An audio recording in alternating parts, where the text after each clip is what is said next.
નમસ્કાર મિત્રો, હર હર મહાદેવ, જય સિયારામ। મિત્રો, આજે આપણે મહાદેવની કુબેર સાથેની મૈત્રી અને શિવના કૈલાશ ગમન વિશેની કથા સાંભળશું। જો તમે આ ચેનલ પર નવા હો તો આ વિડિયોને લાઇક કરો અને ચેનલ સબસ્ક્રાઇબ કરો, જેથી તમને આવી જ ભક્તિમય કથાઓનો આસ્વાદ મળતો રહે। તો ચાલુ શરૂ કરીએ શિવ પુરાણની કથા।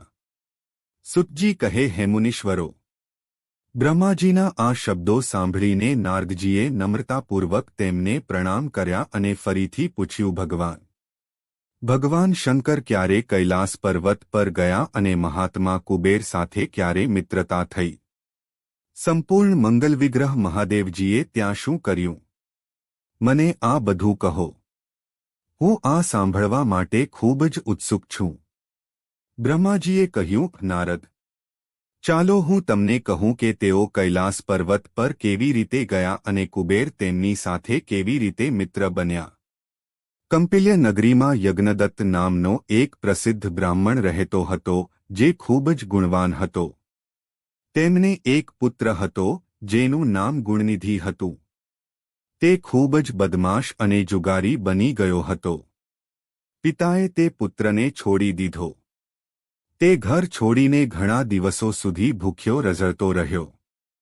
એક દિવસ તે નૈવેદ્ય ચોરવાની ઈચ્છા સાથે એક શિવ મંદિરમાં ગયો। ત્યાં તેણે પોતાના કપડાં સળગાવી દીધા, જાણે ભગવાન શિવને દીવો દાનમાં આપ્યો હોય। ત્યારબાદ તે ચોરીમાં પકડાયો અને તેને મૃત્યુદંડની સજા થઈ। તેના દુષ્કર્મોને કારણે તેને યમના દૂતોએ બાંધી દીધો હતો।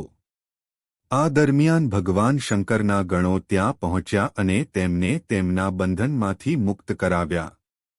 શિવગણના સંગથી તેમનું હૃદય શુદ્ધ થયું। તેથી તેઓ તરત જ તેમની સાથે શિવલોક ગયા। ત્યાંના તમામ દૈવી સુખો અને ઉમામહેશ્વરને પ્રણામ કર્યા પછી તે પછીથી કલિંગરાજ અરિંદમનો પુત્ર બન્યો। ત્યાં તેનું નામ દમ હતું। તે ભગવાન શિવની સેવામાં સતત વ્યસ્ત રહેતો। જ્યારે તે નાનો હતો ત્યારે પણ તે અન્ય બાળકો સાથે ભગવાન શિવની પૂજા કરતો હતો। પિતાના અવસાન પછી તે ધીમે ધીમે પુખ્તાવસ્થામાં ગયો અને સિંહાસન પર બેઠો। રાજાએ અત્યંત આનંદથી સર્વત્ર શિવ ધર્મનો પ્રચાર શરૂ કર્યો। ભોપાલ દમને દબાવવા અન્ય લોકો માટે અત્યંત મુશ્કેલ હતું। બ્રાહ્મણ તમામ શિવ મંદિરોમાં દીવાનું દાન કરવા સિવાય તે અન્ય કોઈ ધર્મને જાણતો ન હતો। તેણે પોતાના રાજ્યમાં રહેતા તમામ ગામના આગેવાનોને બોલાવ્યા અને આદેશ આપ્યો કે શિવ મંદિરમાં દરેક વ્યક્તિએ દીવાનું દાન કરવું ફરજિયાત રહેશે। જે પણ ગામના વડા પાસે તેમના ગામની નજીક કોઈ પણ શિવ મંદિર હોય, ત્યાં કોઈ પણ વિચાર કર્યા વિના હંમેશા દીવો પ્રગટાવવો જોઈએ। જીવનભર આ ધર્મનું પાલન કરીને રાજા દમે વિશાળ ધાર્મિક સંપત્તિ એકઠી કરી। પછી તેઓ કાલધર્મને આધીન થયા। દીવાઓનું દાન કરવાની તેમની ખેવનાને લીધે તેમણે શિવ મંદિરોમાં ઘણા દીવા પ્રગટાવ્યા અને પરિણામે તેમના આગલા જન્મમાં તેઓ અલકાપુરીના સ્વામી બન્યા। રત્ન ભરેલા દીવાઓની ચમકથી આશ્રય પામ્યા।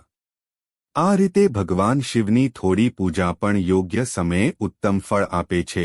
આ જાણીને જે લોકો પરમ સુખ પ્રાપ્ત કરવા ઈચ્છે છે તેઓએ ભગવાન શિવની પૂજા અવશ્ય કરવી જોઈએ। તે દીક્ષિતનો દીકરો, જે હંમેશા તમામ પ્રકારના ખોટા કાર્યોમાં સંડોવાયેલો હતો, સંયોગથી શિવ મંદિરમાં પૈસાની ચોરી કરવા ગયો અને સ્વાર્થથી તેણે પોતાના કપડાને દીવાની વાટમાં ફેરવી નાખ્યું અને તેના પ્રકાશથી તેણે ઉપરનો અંધકાર દૂર કર્યો। આ સત્કર્મના પરિણામે તે કલિંગદેશનો રાજા બન્યો અને તેને ધર્મમાં રસ જાગ્યો। પછી શિવ પ્રત્યેનો આદર વધવાને કારણે તેમણે શિવ મંદિરોમાં દીવા પ્રગટાવીને દિક્પાલનું પદ મેળવ્યું। મુનીશ્વર, જુઓ, તેમનું તે કામ ક્યાં છે અને ક્યાં છે આ દિક્પાલનું બિરુદ, જે આ સમયે આ માનવધર્મ પ્રાણી અહીં ભોગવે છે। તાત એવું કહેવાય છે કે શિવ તેનાથી સંતુષ્ટ હતા। હવે એક મનથી સાંભળો કે કેવી રીતે તે ભગવાન શિવ સાથે કાયમ માટે મિત્ર બન્યા। ચાલો હું તમને આ ઘટનાનું વર્ણન કરું. નારદ: તે અગાઉના પદ્યકલ્પની વાર્તા છે. વિશ્રવાનો જન્મ બ્રહ્માના માનસ પુત્ર પુલસ્ત્યથી થયો હતો અને વિશ્રવાનો પુત્ર વૈશ્રવણ કુબેર હતો. પહેલાના સમયમાં તેમણે આત્યંતિક તપસ્યા દ્વારા 3 નેત્રવાળા મહાદેવની પૂજા કરી અને વિશ્વકર્માએ બનાવેલી આ અલકાપુરીનું સેવન કર્યું. જ્યારે તે કલ્પ પસાર થયો અને મેઘવાહન કલ્પની શરૂઆત થઈ, તે સમયે યજ્ઞદત્તના પુત્ર, જે પ્રકાશ આપનાર હતા, કુબેરના રૂપમાં અત્યંત કઠિન તપ કરવા લાગ્યા. શિવની ભક્તિની અસર જે માત્ર એક દીવો દાન કરવાથી પ્રાપ્ત થઈ શકે છે તે જાણીને તે શિવની ચિત્તપ્રકાશ કાશિકાપુરી પાસે ગયો અને ભક્તિ અને પ્રેમથી ભરપૂર મનના રત્ન સમાન દીવાઓ સાથે 11 રૂડાનો પાઠ કર્યા પછી તે સ્થિર થઈને બેસી ગયો. શિવનું ધ્યાન, જે શિવની એકતાનું મહાન પાત્ર છે, તપશ્ચર્યાના અગ્નિથી વૃદ્ધિ પામેલ છે, વાસના અને ક્રોધના હુમલાથી અને મોટા અવરોધોથી મુક્ત છે, જીવન નિયંત્રણના વાયુવિહીન અવકાશમાં ગતિહીન રીતે પ્રકાશિત છે, સ્વરૂપે શુદ્ધ છે. તેની શુદ્ધ દ્રષ્ટિ અને સદ્ભાવનાના પુષ્પોથી ઢંકાયેલું છે. શિવલિંગને પવિત્ર કર્યા પછી તેના શરીરમાં માત્ર હાડકાં અને ચામડી રહી જાય ત્યાં સુધી તેણે તપસ્યા કરવાનું ચાલુ રાખ્યું. આ રીતે તેણે 10,000 વર્ષ સુધી તપસ્યા કરી. ત્યારબાદ ભગવાન વિશ્વનાથ દેવી વિશાલાક્ષી પાર્વતી સાથે કુબેર પાસે આવ્યા. તેણે ખુશીથી અલકાપતિ તરફ જોયું. શિવલિંગ પર મન એકાગ્ર કરીને તે સ્થિર ભાવે બેસી ગયો હતો. ભગવાન શિવે તેને કહ્યું, અલકાપતે, હું વરને આપવા તૈયાર છું. તમે મને તમારી ઈચ્છા જણાવો. કુબેરની આ વાત સાંભળીને દેવાધિદેવ ઉમાપતિએ તેને પોતાની હથેળીથી સ્પર્શ કર્યો અને તેને જોવાની શક્તિ આપી. દ્રષ્ટિની શક્તિ પ્રાપ્ત કર્યા પછી યજ્ઞદત્તનો પુત્ર ઉમા તરફ પહોળી આંખોથી જોવા લાગ્યો. તે મનમાં વિચારવા લાગ્યો, ભગવાન શંકરની બાજુમાં આ સંપૂર્ણ સૌંદર્ય કોણ છે? તેણે એવી કઈ તપસ્યા કરી છે જેનાથી મારી તપસ્યા વધી છે? આ રૂપ, આ પ્રેમ, આ સૌભાગ્ય અને અનંત સુંદરતા બધું જ અદ્ભુત છે. તે બ્રાહ્મણ કુમારે ફરી ફરીને કહેવાનું શરૂ કર્યું. આ વાત વારંવાર કહીને જ્યારે તે તેમની સામે ક્રૂર નજરે જોવા લાગ્યો, ત્યારે વામાના અવલોકનથી તેની ડાબી આંખમાં આંસુ આવી ગયા. ત્યાર પછી દેવી પાર્વતીએ મહાદેવજીને કહ્યું, હે પ્રભુ, વારંવાર મારી સામે જોતી વખતે આ દુષ્ટ તપસ્વી બડબડાટ શું કરે છે? તમે મારા તપનો મહિમા પ્રગટ કરો છો. દેવીના આ શબ્દો સાંભળીને ભગવાન શિવે તેને હસીને કહ્યું, ઉમા, આ તમારો દીકરો છે. તે તમારી તરફ ક્રૂરતાથી જોતો નથી, પરંતુ તમારી તપસ્યાનું વર્ણન કરી રહ્યો છે. દેવીને આ કહ્યા પછી ભગવાન શિવે ફરીથી તે બ્રાહ્મણ કુમારને કહ્યું, વત્સ, તમારી તપસ્યાથી સંતુષ્ટ થઈને હું તમને વરદાન આપું છું. તમે ખજાનાના ધણી અને ગુફાઓના રાજા બનો. સુવ્રતા, યક્ષ અને રાજાઓના રાજા બનો અને સદાચારીઓના રક્ષક અને બધાને ધન આપનાર બનો. તમે હંમેશા મારી સાથે મિત્ર બની રહેશો અને હું હંમેશા તમારી નજીક જ રહીશ. મિત્ર, તમારો પ્રેમ વધારવા હું અલકા સાથે રહીશ. આવો, આ ઉમા દેવીના ચરણોમાં પ્રણામ કરો, કારણ કે તે તમારી માતા છે. મહાન ભક્ત યજ્ઞદત્ત કુમાર, તમે ખૂબ આનંદથી તેના પગે પડો. બ્રહ્માજી કહે, હે નારદ. આ રીતે વરદાન આપ્યા પછી ભગવાન શિવે ફરીથી દેવી પાર્વતીને કહ્યું, દેવેશ્વરી, કૃપા કરીને આના પર દયા કરો. તપસ્વી, આ તમારો દીકરો છે. ભગવાન શંકરનું આ કથન સાંભળીને જગદંબા પાર્વતી પ્રસન્ન થઈ ગયા અને યજ્ઞદત્ત કુમારને કહ્યું, વત્સ, ભગવાન શિવ પ્રત્યે તમે હંમેશા શુદ્ધ ભક્તિ રાખો.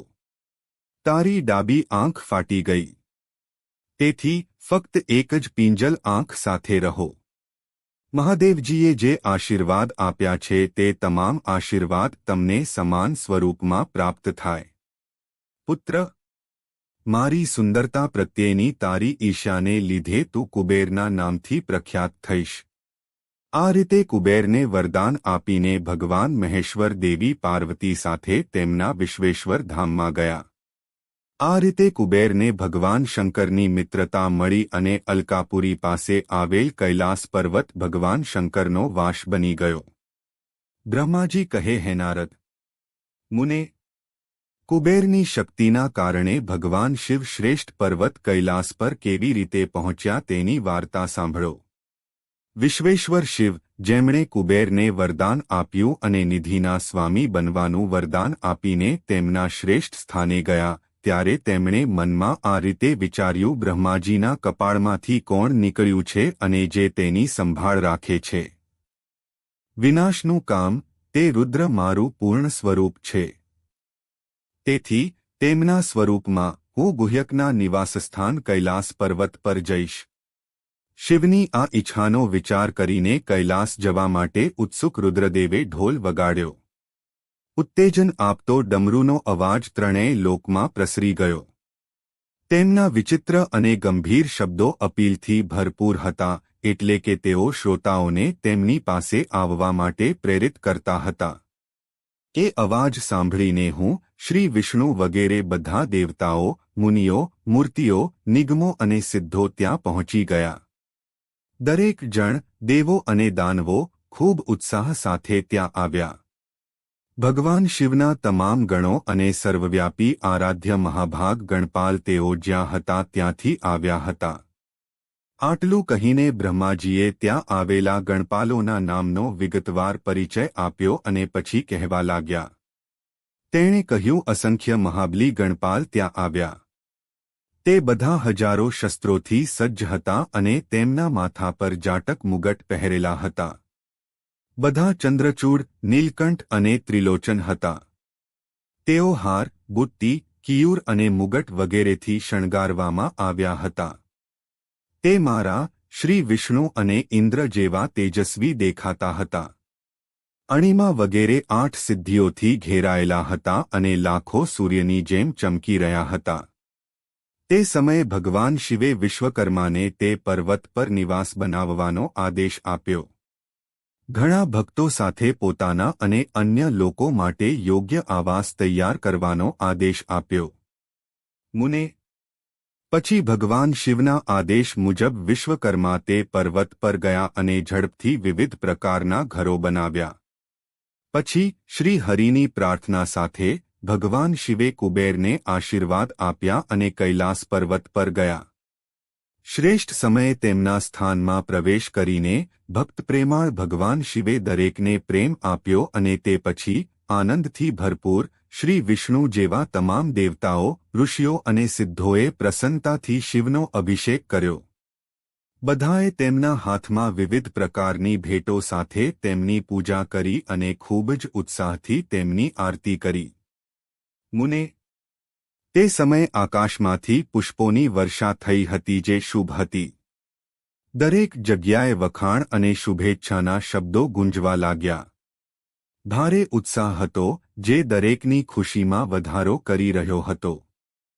તે સમયે ભગવાન શિવ સિંહાસન પર બેઠેલા અને શ્રી વિષ્ણુ વગેરે જેવા તમામ દેવતાઓ દ્વારા કરવામાં આવેલી સેવાનો વારંવાર સ્વીકાર કરતા ખૂબ જ સુંદર દેખાતા હતા.